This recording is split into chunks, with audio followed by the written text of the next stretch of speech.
feel like Kobe in the fourth quarter. This is the Dane Moore NBA podcast brought to you by the Genesis Company, coming at you Sunday morning. It's November 25th. I got Chris Hine from the Strib here with me a day early to give this episode a little bit of time before the Wolves play the Celtics on Monday. And Chris, to discuss another Wolves blowout.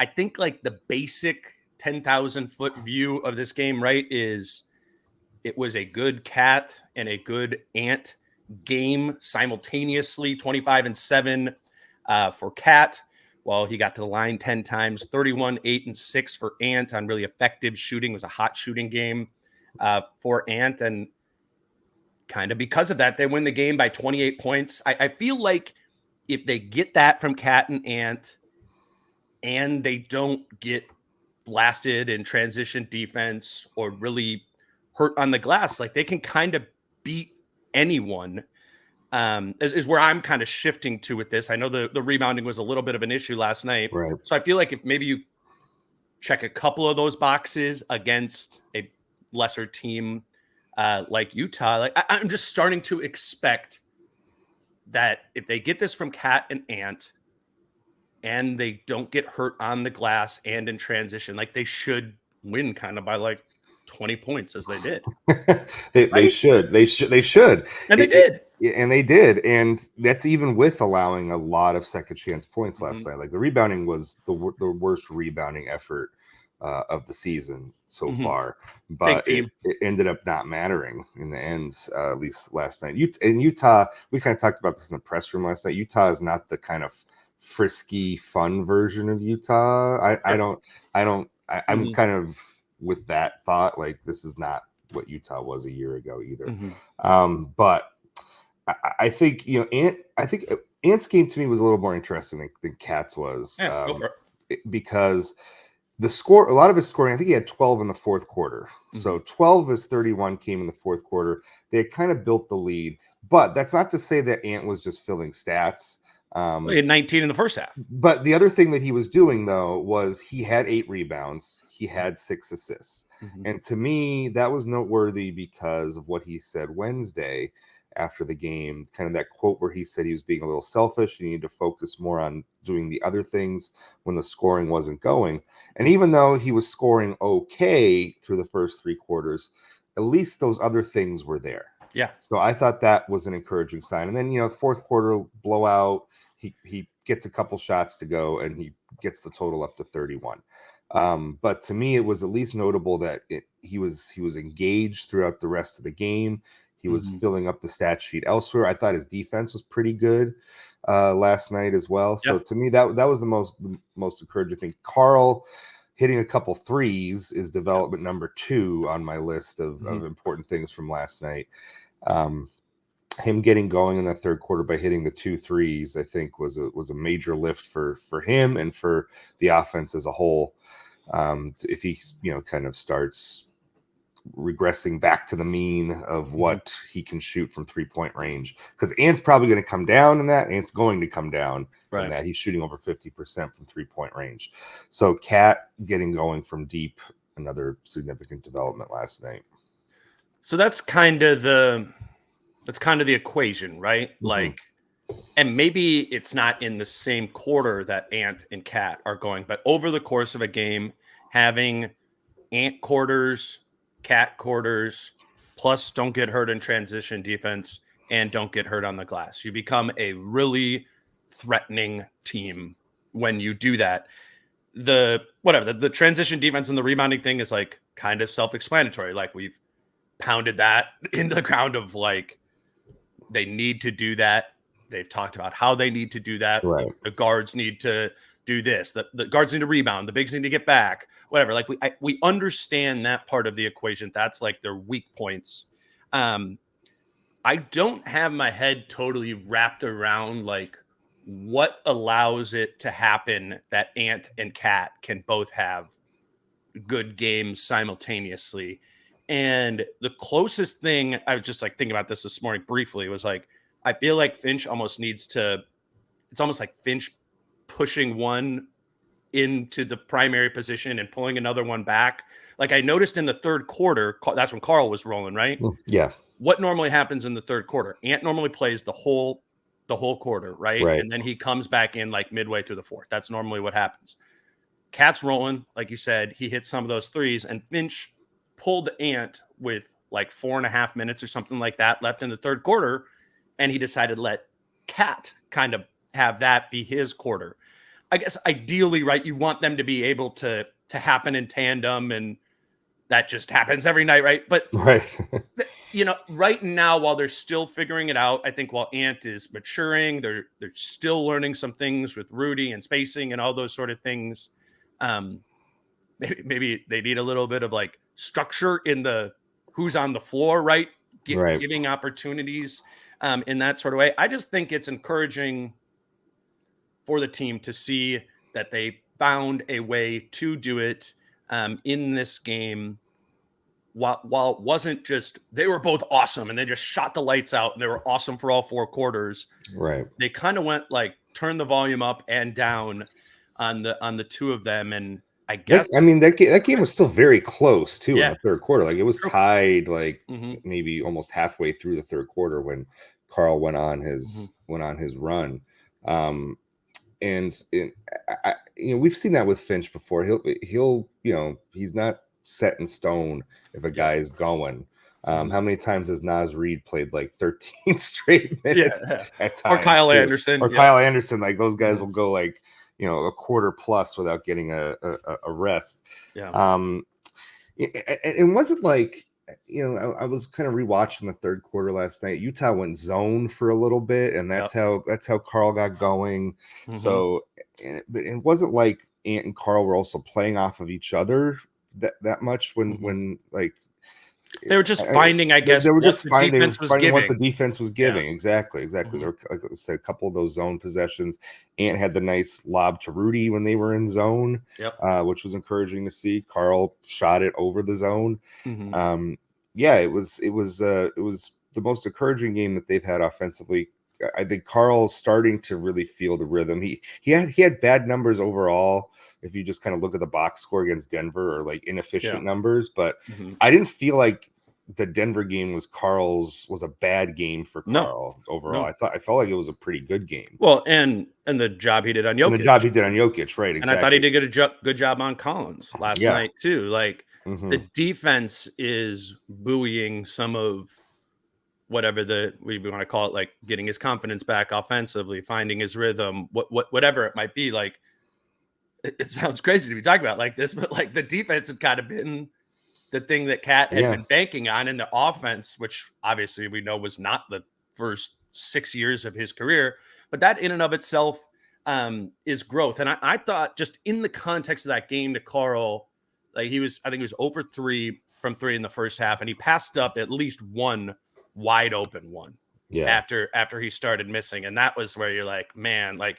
you still got to let those fire. But to his credit, in that third quarter, he kind of let him rip. And I think that's what Finch was so encouraged to see. He said here post game that, he wants more 3-point volume from Cat. Been talking a lot about Cat making the adapting offensively. Is that in the third quarter about as close as you've seen to kind of what he's capable of? And it was great, I think, to see some threes go in for him, because we really need that. We need him to take more, and he's gotten really good looks for most of the season so far, and it's only a matter of time till they go in. I've had a matchup in the post too, so it was good to finally see him get a run going. But I thought the other night he also played well. It was mostly down inside, so good to get a couple games under the belt, and his spacing's been really good, and it's leading to a lot of good stuff for him and us. What also stood out to me, Chris? 10 free throw attempts, 9 for 10 from the line. I looked it up. Last time he took 10 free throws in a regular season game was March 19th of 2022. He did not shoot 10 free throws, double-digit free throws in any game all of last season. Obviously, he missed, the 50 games, but I still wasn't. I was like, I went to look like, how many times did he shoot double-digit free throws last season? Thinking it wouldn't be a lot, but it'd be like 3 or 4. None last year. Yeah. And you had to go back to March of the season before Rudy got here for that. I think that's such a confidence builder for him too, because it also means when he's getting to the basket and feeling contact that he is getting the foul call rather than not maybe getting frustrated off of that. Or oftentimes when he goes to the basket and doesn't get the foul trouble, maybe he's trying to get it so he falls to the ground there. I thought he was effectively drawing contact there. I don't think he was getting into it. Like, I thought he had good emotional control. I thought so too. Yeah. I thought it was just, I think from him, it was kind of exactly what they need him to be right now once he started shooting the threes in the second half. I thought the last couple of games, he's done a pretty good job of playing physical without going over the top. Sure. Like, I give him credit for that. Yeah. I do think Wednesday he got away with some things against Denver. I think he got away with a couple hooks, and that did not get called. But I do think overall, when he's been kind of taking it to the rim or he's been backing people down, I think he's played with a very good level of physicality that's drawn fouls more than he's committed offensive fouls, and really used it to his advantage. I think he's, if he can kind of bottle like that kind of physicality and not go over the top. We've seen what it looks like when Karl goes over the top and commits offensive fouls, and doesn't think he commits offensive fouls, but he really did.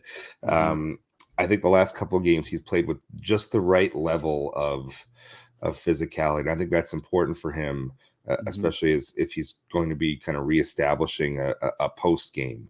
And I think that's been encouraging these last couple of games. Because, man, looks like he's going to see a lot of single coverage. That's the biggest thing. I think there's maybe some frustration of people not seeing him score as much as they would want to in the post. And, they're like, what's going on? I need more from Cat in that area. Well, I would just say, like, that feels to me like one of, like, give it some time, because we know Karl can be a really effective one-on-one post player. Right. And I mean, it's the same thing we've seen from Naz. Like, Naz is just getting it and attacking post-ups now, because they're both facing kind of like those smaller ball fours, guarding them often, and the doubles aren't coming. Like, I don't know. It would be, something would need to be going on for Karl to not become a serious weapon on the block against fours if there's doubles aren't coming. Because you go back to the beginning of his career against fives in the post, who should be more difficult for him to guard in post or play against in post-up situations, he was awesome. It was like great. Him and Embiid and all that. So what kind of, I felt like, broke his post game was 2 years ago when they started doubling it. They put a small in him, and then the big come to double. Right. Well, that's not happening very often. So I thought it was a really good question from Jace. I think that was 2 games ago, where he's like, does Karl, he asked Finch, he's like, does Karl need to kind of get used to single coverage again? And I think the answer is yes. But the eventual answer to that question is, I think he's going to be all right there. And that should be a place, particularly, like you said, if he's effectively playing physical without hooking or anything like that, just be bigger, go finish on people. There's a good game for Karl. What did I say? It was like 25. Once we start seeing like the 35-point games, it's because he's made 3 or 4 threes. And I think he's getting it in the post a little bit more effectively. And that really should come. I'd be surprised if it doesn't. I'd be surprised too, just given his track record there. And like you said, the thing 2 years ago was the small plus doubling big combo. You do that now, and I feel like Ant's going to hurt you. And teams, I think, are very cognizant of that. They don't want that happening. Karl is good enough to find Rudy off of those situations, which is something he didn't have before. Everybody loves Vando, but I think I like Rudy in that situation more than Vando did 2 years ago.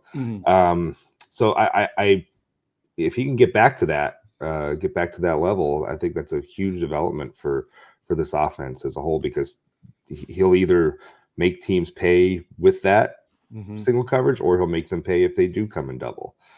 He's smart enough and good enough to make that happen, I feel like. Absolutely. Quick break here. Want to let everyone know, and there's a kind of shorter window of time on this. From the Genesis Company, we are giving away 2 tickets to the Wolves Pelicans game on Wednesday. We had Charlie W. got tickets to the Utah game last night. I think it's Matt S. is going to the Boston game on Monday with these tickets. They're lower level, section 110, kind of in the middle of the court there. So if you want to enter for an opportunity to have those, just be a Patreon subscriber, and we are choosing one Patreon subscriber for every one of these games that we have tickets for to just give away some tickets. So if you if you're already a Patreon subscriber, just hit us with a message that you are available for that game against the Pelicans this coming Wednesday, and we will select someone from that group. That's patreon.com/DaneMooreNBA. There's a link to that in the show notes on your podcast player or the YouTube channel. And then also, as the Wolves are winning, fun time to be able to go watch the game with other Wolves fans. Obviously, Falling Knife Brewing Company is the place that we recommend to check out these games. They got the games on the TVs with the sound on. I've heard there's been a bunch of fans that have been at Falling Knife watching these games early on in the season. So if you aren't going to Monday's game against Boston, which I think is going to that would be it's gonna be a fun game. It's gonna be a fun game, right, man? Like if they win that game, like it's kind of time to recalibrate. I'm really looking forward to that game. Really looking forward to that game. So if you're not going to the game at Target Center, and you want to watch with other Wolves fans, that's Falling Knife Brewing Company in Northeast Minneapolis. All right, Chris, I think the just sit in the media room after we get out of the locker room last night and listening to Finch talk and some of the players, I think we were all believing this was going to be a good defensive team, but it's really kind of taking hold in my mind as much as it can over 5 games, that this might be an elite defensive team. They are, again, it's only 5 games, but they're number 1 in defense right now, ahead of Boston, the Clippers, the Magic, and the Knicks. And I was just looking at that group of the 5 teams that are there. It's like the Clippers, they were a bottom half team last year. Orlando wasn't a top 10 defense. The Knicks were 19th in defense last year. Minnesota and Boston were both top 10 defensive teams last season. And it feels like they've built on that. And I think with this Wolves and this defensive identity, this Wolves team and their defensive identity, it's not really a question if they're going to be a good defensive team. It's going to be one, how much they get hurt in transition defense, leave that there. But I already think this is a really good half-court defensive team. And you got to think over time, the small things they're not doing, there's 77 more games. They're going to get better and better in those areas. I don't see this team regressing defensively in the half court. I really don't. I mean, there's going to be bad weeks or whatever here and there, but I think the expectation is elite defensive team in the half court. And then it's just about how much are you keeping them out of transition. Right? That's the identity of this group is defense. That's 100%. And the thing to think about too is they've played 5 games. Jaden McDaniels missed 2 of those games, and he was in foul trouble a lot just last about night. Missed last night. It's about 2.5 right. games without Jaden McDaniels, right? Mm-hmm. That to me is one of the more interesting facets of this defensive start, is that Jaden McDaniels is a huge part of this defense, and I don't really feel like we've gotten the full Jaden McDaniels experience yet. Mm-hmm. It's fun from my perspective as somebody who appreciates defense and hustling and rebounding and all that stuff. It's fun to watch this team play defense. Yeah. It was rewatching the game last night. Like I said, Ant really had moments where he popped off the screen. I thought defensively, Nikhil is a pleasure to watch defensively. Mm-hmm. There were times Nikhil was everywhere, and there was one possession he knocked the ball away from 2 separate players. I think he did it twice actually, where he knocked the ball away twice on the same possession. Mm-hmm. Jaden obviously is he clamps people down, except for maybe last night. And Rudy, we've talked a lot about how Rudy looks like he is, but to your point earlier, I think Carl has been playing really good defense. Finch has been over the moon about how Nas has been playing defense this season. You already know Kyle Anderson is going to be a steady presence on that end of the floor. No, you're right, though. It's Cat, Ant, and Nas are like Cat, Ant, and Nas are the surprising, like, green arrow going up defensively. Cat in that matchup, like we said with Yoke, like, I don't know if it's knowing he's got Rudy behind him or what, but really solid on Jokic in the last game. Collins, I felt like he had like really active hands, like ripped it away from him once or twice while also being solid. Impressed with that there. Nas is moving his feet. And I think what you're getting, I think with the Ant one, we need to like describe a little bit. Yeah. It's like awake off ball. That's what I'm seeing. Right. Like really. I think the moments I noticed last night was like his on-ball defense, which has never been the issue for Ant. He had some really good moments on the ball. It is still off the ball. It is still getting around screens for Ant. That's going to be the weak link. But I do think that there's also something to be said of Ant and Carl, kind of being, not the lesser defenders by reputation, but like if the rest of the team is going to be out there busting its butt on the defensive end of the floor, I think it makes those guys give a crap a little bit more. Sure. Maybe than they would have 2 years ago, for instance, when they weren't, they were an okay defensive team, right? But they weren't this level of a defensive team. So I do think there's something to be said just about the culture of this defensive team and how this team seems to pride itself on that. And if you're not pulling your weight on the defensive end of the floor, what are you doing out there?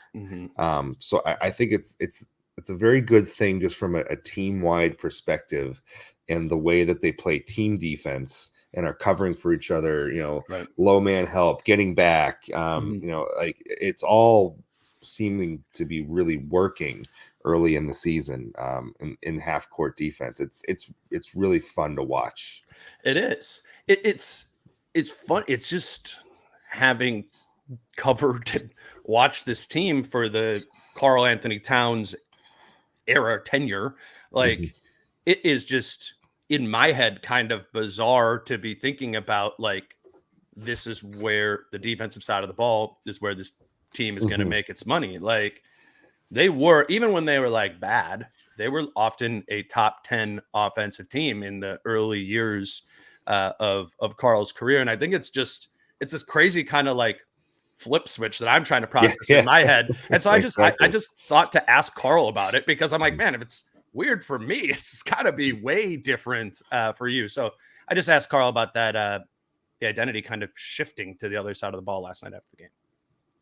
Karl, it felt like the first 6 years of your career, like the identity of the team was to be a really good offensive team, right? And you were, and the defense wasn't there. It's kind of, shifting to the defensive side. Yeah. How do you, just having been on both sides of that, what does that feel like, I guess? It's just the development of this organization's identity. I think that whatever it takes to win, we got to be willing to do. And like you said, we've been really good on offense for a lot of years. Defense has let us down, and immature mistakes have let us down at times. But being able to have something like defense to fall back on when our offense isn't working, I know it sounds cliche, but it's we'll win this championship. So I actually don't think that's a cliche. Like, or in that situation, I don't think that's Karl being cliche. It's like this, like, and I would get like just put our like selves as Karl in his career, right? You're not around a lot of defensive personnel through most of your career outside of like the Jimmy year, and so the button to press and to focus on for so many years of his career was offense. And what that never did for him or for this team was like give a real baseline. What I really like about this defensive identity is I feel like there's a baseline every night. And that's why what I was saying at the top, like, that's why I believe that if you get a good Cat game, if you get a good Ant game, and you don't get busted in transition or on the offensive glass, like I will expect that is a win. I think they will win those games, and I think they will kill teams that aren't good. And the reason I say that is because beneath that, the foundation of that equation is my belief that this is at least a top 10, if not a top 5 defensive team right there. I'm just liking the security that provides. And I think that's ultimately what the cliche of defense wins championships means. It provides those sort of bumpers, right? It's harder to stray one way or the other. It feels like, and this is what Rudy Gobert has said. It's like, listen, if the defense is there every night, we have a chance to win, and that's also not a cliche. I think that's the reality of this team. I feel like it's a race to. It's not a race to like 120 for this team. It's a race to 110. If you can get to 110, I think you can hold. I mean, they've held 4 or 5 teams under 100. I think you can hold most teams maybe under 110. So if you can score 110 a night, I feel like you're going to be all right. Which should also pretty easily happen with this team, like right. I mean, it's not happening yet. The offense, they're figuring out the offensive side of the ball. The efficiency isn't, always there, but gotta believe that also at least incrementally improves over time as well. 100%. And I think to your point about the transition, I'm flashing back to like some of their losses against lesser opponents last season, and kind of the common denominator against a lot of those teams was they got killed in transition. It was like these young teams who otherwise didn't know what they were doing would just get up and down the floor. I'm thinking of that Portland game late in the season, that back-breaking loss. Like these teams would just get up and down without any regard for what they were doing, but they could run. And so I feel like it's like you said, as long as they can just kind of clamp down on that, which they have done a decent job of. They also have, I feel like Utah and Denver were not the best personnel to do that against the Wolves, to run against the Wolves. So in a way, these last 2 games were really good matchups for them in terms of personnel. We'll see as we get into the schedule a little bit more here. But as long as they defend, this is why I'm so excited for this game tomorrow night. Like, I'm really curious to see how they defend Boston. Really curious to see how Boston defends them. I don't think I've been as excited for a regular season game as I am for this one in a long time, because I think it's going to be really fun basketball to watch. I mean, Boston's the best team I've seen. I mean, not to like take away from Denver or to take away the Wolves win against Denver, because obviously, it's the champs. Like they beat it, they killed it. No, 100%. It's almost, this is a very much Boston's like a better right now, right? Right. It's a house money game for the Wolves. You lose this, it's like, oh well, you lost to Boston. They're the best team in the NBA right now. Right. It's. I think we kind of said this before. It's like last year might have been the floor for this defense. That last year might have been a worst case scenario for everything that this team would be on defense. Like Rudy was struggling, no Carl, for whatever that means. Playing a ton of bad defensive guard. Right. Yeah, and there were 8. And D'Lo was here for 2/3 of the season. Not Mike Conley. And they still kind of held it together. I'm trying really quickly to see just like Rudy's on-off numbers defensively, and seeing how they've kept that. Look that up. I have Rudy. I want to say something to the bad teams point. I think what we are going, and again, this isn't going to be Boston or even really New Orleans, but at some point, right, when we talk about the teams who kind of found it, by the way. Okay, I'll get back to you in 1 second. Yeah. But like, we talked about all the time they're losing the record against the bottom 5 teams in the league or whatever last year. I think when there's a stretch of like 2 or 3 of those and a couple of games, everyone's gonna have their eyes like turned on to those games. Like, oh, are they gonna take this opponent less seriously? And hopefully they that's all on them, right? Have the awareness, to bring it, even if it's a lesser team. But what I think those teams are going to start doing is not only they're going to enter the game with the game plan of running. Like the book is out there. They're going to do that offensively. Right. And then defensively, what I think is going to start happening is they're going to know they are outmatched against the Wolves' individual like scorers, I think they're just going to start switching everything, Right. and daring the Wolves to like isolate and settle a little bit more, right? Like, okay, we're just going to switch the 5 onto Ant, and we're kind of like drop back, and hopefully he's going to settle for a mid-range shot. I think they're just going to try and bog the Wolves down into taking away that ball movement. Like, if I'm the coach of a bad team and I know I can't match up with the Wolves straight up, let's run and let's switch. Yeah, you want to force them into ISO ball, making bad decisions, kind of ball. Exactly. Which is what happened in that Atlanta game in the second half, right? Which is as bad as they've looked all season so far, and that led to Atlanta running in transition, right? Which takes away the Wolves' superpower of half-court defense. Exactly. So that was kind of like the perfect storm of how you. It's kind of like the book right now, right? Like, right. But some of this is controllable for the Wolves. It's for like, sure. That's what's good. good. Don't be dumb on offense. Yes, and this won't happen. Right. So it reminds me of when 2 years, but the year before Rudy, what we were talking about earlier, the doubling cat in the post thing. Like, that's the book. You want your best chance at slowing down the Wolves. Do that. Force them into being perimeter shooters, right? The lesser skill of that. Like, that is going to be the strategy against this. They have different weaknesses now with this group, which is the transition defense and is the stickiness or lack of ball movement. Why I don't think those teams will win as many of those games outside of even the mentality is I think these things, those weaknesses are on the mind of the coaching staff, of the players to, all right, we are getting sticky. They're switching everything. Timeout.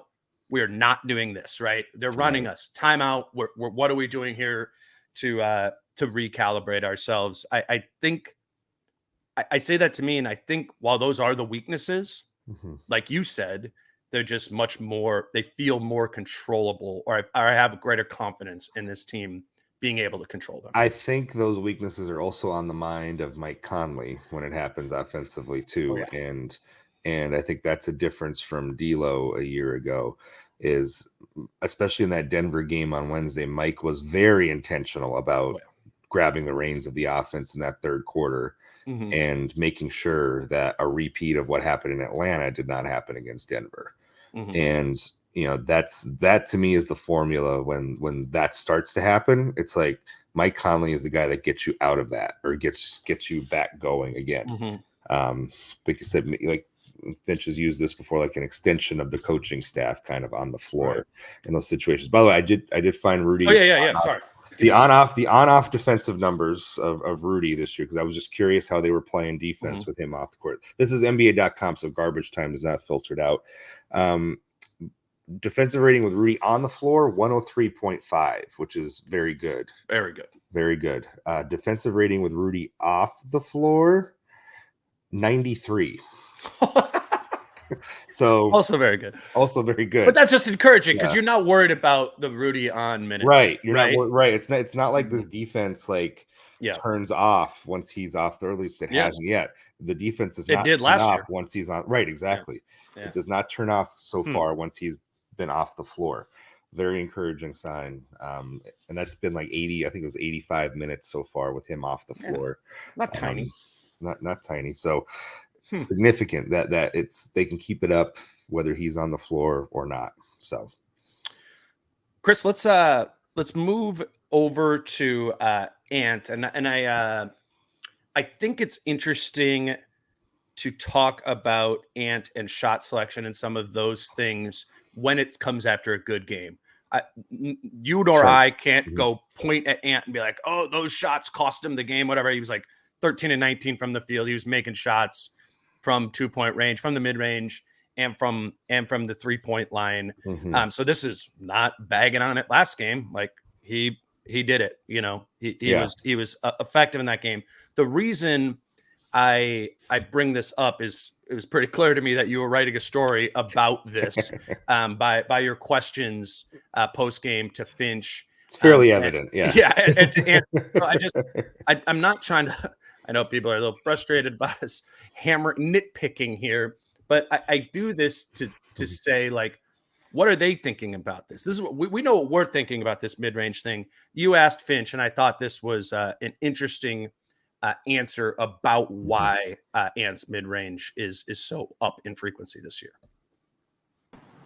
Ant has been top 5 in the league in mid-range attempts per game so far. How have you kind of felt about that? And how I love them when they go in. Yeah. And when they don't go in, it's probably, listen, in the flow of the game,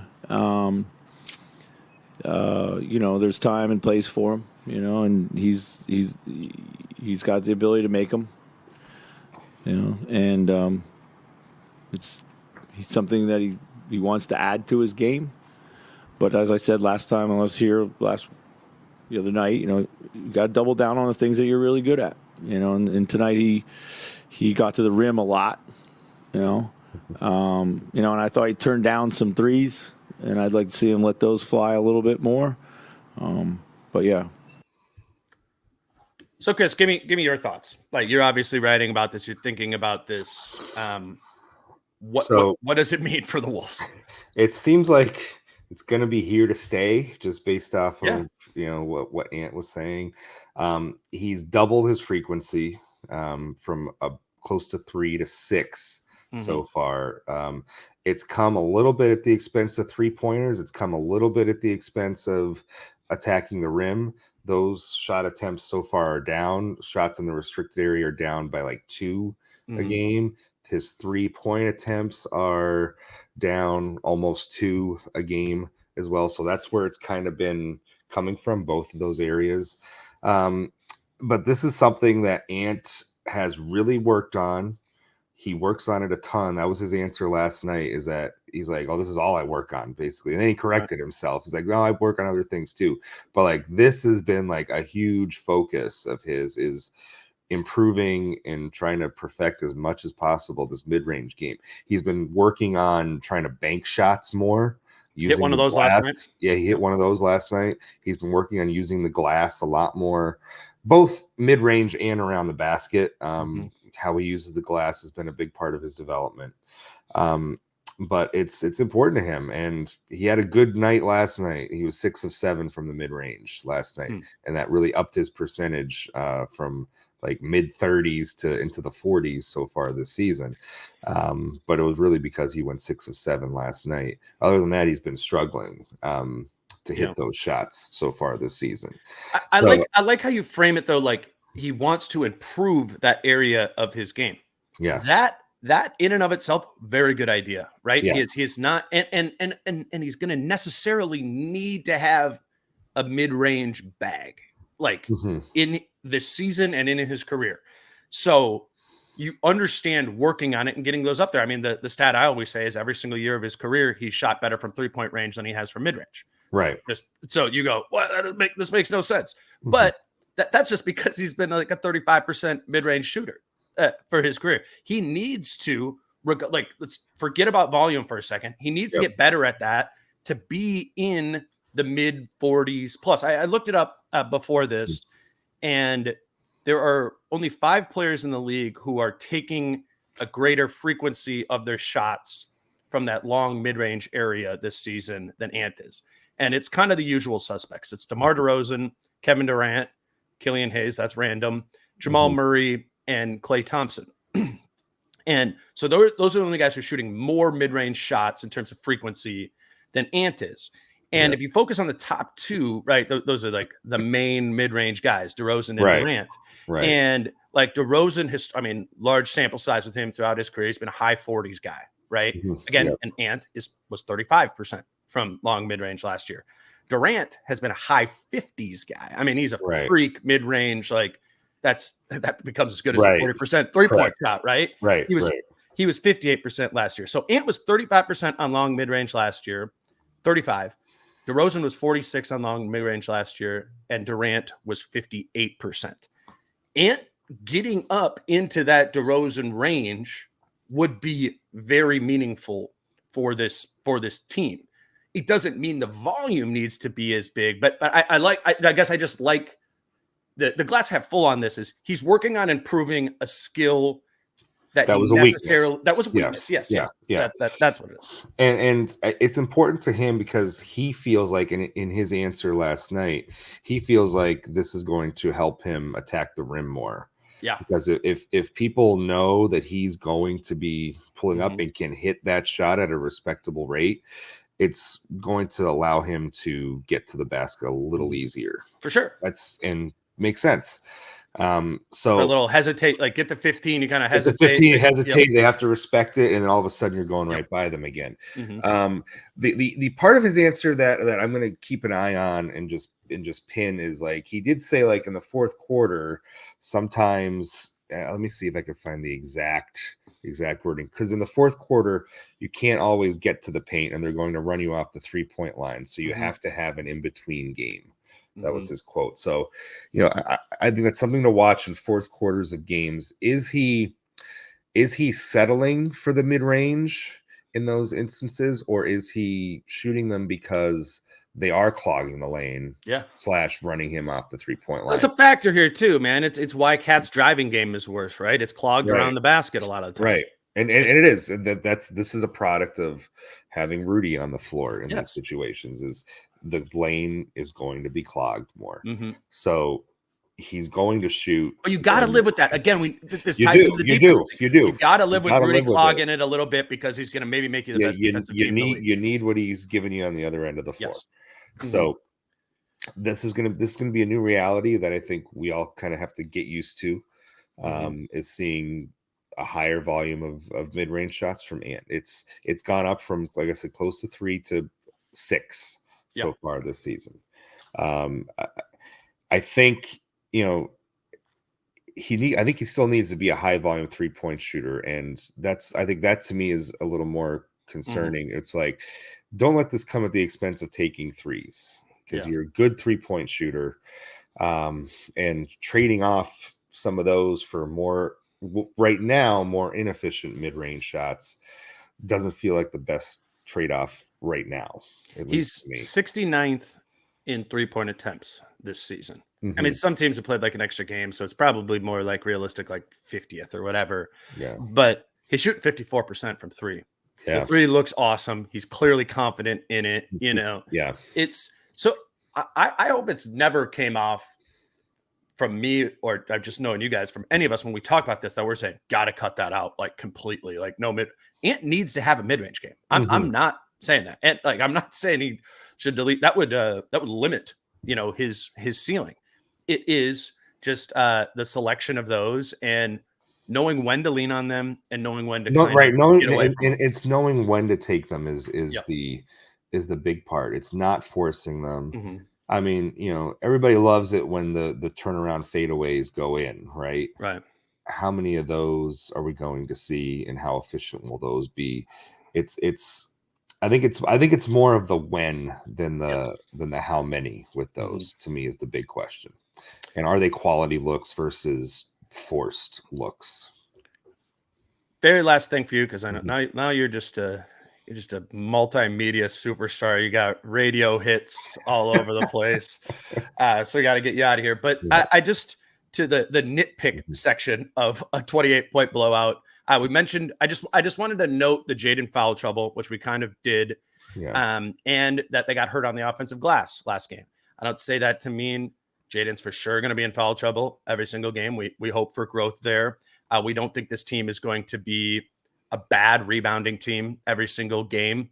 I say that to note it and to be like, all right, how many games until the next time Jaden is in foul trouble? How many games till the next time the opponent offensive rebounds 40% of their misses? You know, like those are, we know again from last season, 2 things that hurt this team, right? Jaden getting in foul trouble and getting hurt on the glass.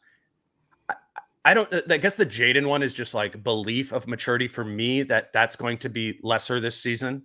To be determined, right? He looked like he got very frustrated, and that contributed to that being that way last night. And I think I just love what Rudy's doing on the defensive glass this year. Like, I don't think we're going to have as many of those games, but it's worth noting those things, right? It is. Like you said, it's the frequency with which they happen. Jaden, I think it kind of started in the second half of the Wednesday game. You saw the flagrant. I think there was one possession he got 2 fouls on one possession. Yep. Maybe cutting some of that out could be beneficial. Sure. It's like one foul leads to another. I don't know if that's just him not trying to lose his aggressiveness or if it's a little bit of frustration that builds up and he just commits another foul. Rebounding, I've been overall, like, I don't think you for sure. Aside from last night, any complaints about the rebounding so far this season? Feels like guys are being very intentional about rebounding. We saw Jaden with 9 rebounds against Denver. Ant had 8 again last night. Ant had the game where he had 14 earlier this season. So it does seem like they're getting some of the production that they need from the wings and guards in terms of the rebounding. So that's been an encouraging sign so far this season. The intention on that from the guards and the wings intention on that from the guards up. has been noticeable this season. And you just notice fewer back-breaking kind of possessions where teams are getting second and third shots. The frequency with which it happens will be interesting to track. I think they're still vulnerable to those nights. On the nights where maybe the guards aren't on their stuff. But if it's happening 1 every 5 games as opposed to 4 every 5 games, big win for this team. Yeah. So, it's frequency, right? And frequency. And it's totally excusable for Jaden to get in foul trouble a lot of the time. Right. Given his defensive job. Can we not add to that with frustration fouls? I think that's what it is. Jaden, just in nature of his position, and I think because he's 6'11", guarding shorter players, optically he's in a position to get more whistles. I think also mini excuse for the rebounding last night. I mean, that's kind of what Utah is. They're huge, right? Like they're going to impose themselves. I'm to the Boston thing. I'm watching that. That's another big team. 1 through 5. Physical, like guards don't only need to get in there, like they got to hit and go get the ball too, like on the glass. So again, we're tracking these things. These are the weaknesses of the group. Can they be lesser, more infrequent issues? That's the question. And that's ultimately when we're nitpicking, we're saying how close are they to the ceiling? Can you remove those? So far, like through 5 games, this team is in a good place, like overall. Absolutely. And you think about where we were through 5 games last season. So everything was on fire. Yes. But I feel, just much better with the foundation of where this team is at right now. I think they're in a very good spot. Even if they lose tomorrow against Boston, to me, not a huge deal. And they're 3-3 through 6 games. I think that they are set up to be a very good team on a nightly basis. I'm with you, man. I'm with you 100%. He's Chris Hine over at the Star Tribune. You can follow him at Christopher Hine. He's going to have that piece up on Ant tomorrow. Is that on Monday? Yeah, probably tomorrow morning. Yep. So give that a look. Again, another thing to be tracking that while made more effective, raises the ceiling of this team. And I'm personally really opening my eyes to the ceiling being higher. And what better test for that than what I think is the best team in the NBA right now in the Boston Celtics on Monday. I will be back to talk to you guys about that after that game. Figured it out if Kyle and I are going to go on Tuesday. Jason and I will for sure go on Wednesday. But Chris, appreciate you doing it. I'll let you go. You guys can follow him again on Twitter at Christopher Hine.